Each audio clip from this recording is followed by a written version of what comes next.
Hey guys, my name is Jess. Welcome back to 44's channel. So in today's video, I'm going to be speaking about introversion and extroversion. So you may have heard about these two terms in personality tests or in your daily life, and there are a few misconceptions on what they are. A lot of people, example, confuse introversion with shyness, or they think that introverts never like spending time with people, or extroverts always love spending time around people. And I'm just going to share a few of these different things and to tell you what exactly they are. So introversion and extroversion are these terms that were developed by psychiatrist Carl Jung, and then you also get the term called ambivert. So ambivert is seen as someone who's both introverted and extroverted. So some people see introversion and extroversion as a mutually exclusive thing. So you're either introverted or you're completely extroverted, or you are ambivert, which is both. But then some personality tests use it as a scale. So they say that this is introversion, that's extroversion, this would be ambiversion, and then you can fit somewhere along the scale. So example, you could be 80% introverted, 20% extroverted. And I feel like in my personal opinion, I do see it as more of a scale as opposed to this person is this and this person is that. Although of course I see a lot of things as that. I don't like putting people into boxes. I think you can have both traits, and like I was saying in the beginning of the video, people think, example, that extroverts just like hanging around with people and they can just spend time with people all day. But that's not always the case. Sometimes extroverts can get really drained when they're around people a lot of the time, and they do need that time off. So jumping into what these different things are. So an introvert and an extrovert, it basically has to do with energy and where you receive your energy from.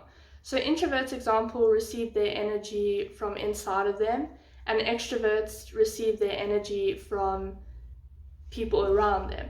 So example, if I was an introverted person, and I'm talking like energy as in just like general physical energy and how you feel. So if I'm an introvert and I sit at home and read a lot of, well, I know this is like the stereotype is like introverts are just like nerds who read books all the time. Like extroverts can also read books, but I'm just saying, like, if I sat home and sat with a book and a cup of tea and maybe watched Netflix or something like that, I would feel energized, and I would feel, at the end of the day, I wouldn't feel like I needed to sleep for 400 years, or I wouldn't feel like unhappy or anything like that. I would feel energized.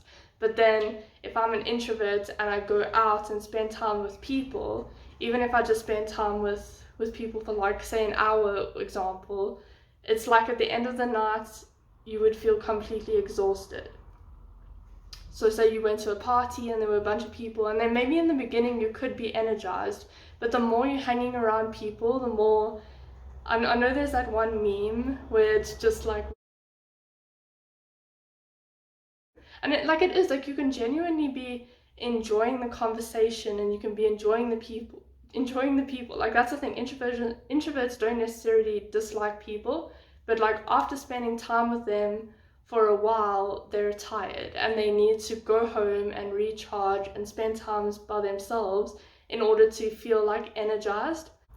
And then an extrovert, on the other hand, if they were to come home and to sit and watch TV all day, or to just sit alone in their thoughts, they would end up feeling drained after a while, and they would like have this urge to get out and to go socialize with people or to go to the party, and they could spend 6 hours at the party and then still go to the after party, and they would get energy from that. Like at the end of the night, they would be on a high, and the introverts on the other hand would like be on a low and would need alone time.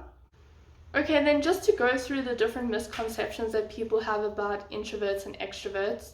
So as I said, the first one is that people think that extroverts can just always be around people all the time. They just constantly love hanging around people, and they can get invited to every party, and they're just never going to lose energy. So that's not always the case, and I think it might be because of the scale. So because I don't think everyone is necessarily going to be 100% extroverted, if you're, for example, 80% extroverted, it means that there is still 20% of you that would need alone time.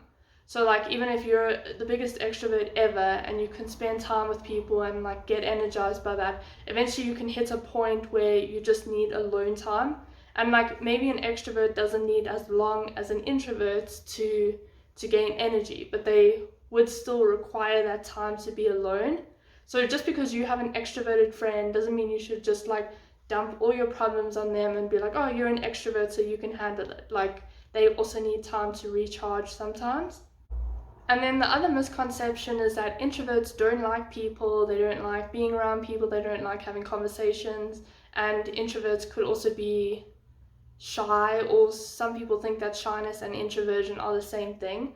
So an introvert does like people, not all of them obviously. I mean, some extroverts might not even like people. I think energy, in my opinion, has nothing to do with preference and what you like and what you don't like. Like, energy is something you don't necessarily have control over.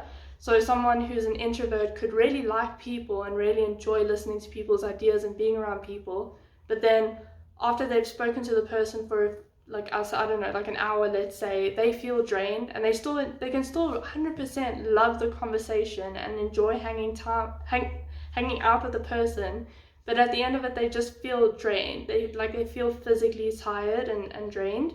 And then with regards to shyness and introversion, sometimes people get the two confused and they think that a shy person is introverted and vice versa, but that's not always the case. An extroverted person, example, could be a shy person, and this basically means that an extroverted person would get energy from being around people, but because of the shy element, it means that they would find it more difficult to approach people and to actually seek out that energy. So shyness has to do with your confidence level, and like I know I used to be shy in the past, and basically it just meant that like I would want to speak to people, but I would just be too scared and I would have too many doubts to speak to people. So like, that was completely shyness. It wasn't anything to do with introversion. And then in the same sense, an introverted person isn't necessarily a shy person.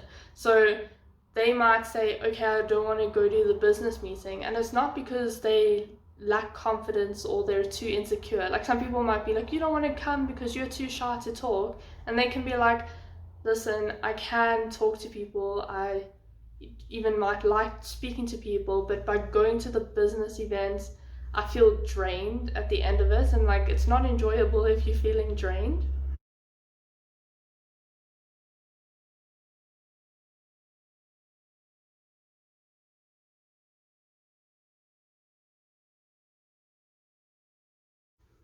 So as I said in the beginning of the video, there's lots of different personality tests that make use of introversion and extroversion, and I'll insert the 16 personalities tests in the description box because that's one of the most popular ones. And then that one also makes use of the scale. So you could be, example, like 51% introverted or 73% extroverted. So it's just quite cool to see the level that you are, and to, I think, just have that mentality that you aren't an introvert, you aren't an extrovert, you aren't an ambivert. It's like a scale. Well, at least that's the way I like looking at it. And then if you feel comfortable posting what you are or how you feel around people in the comments box, I'd love to read your answers. So thanks guys for watching this video. Please remember to press subscribe at the bottom of the video if you'd like to receive notifications of when I post new videos. And if you enjoyed this video, please remember to give the video a like. So thanks guys for watching. Hope you enjoy the rest of your weekend, and I'll see you next week with a new video. Bye guys!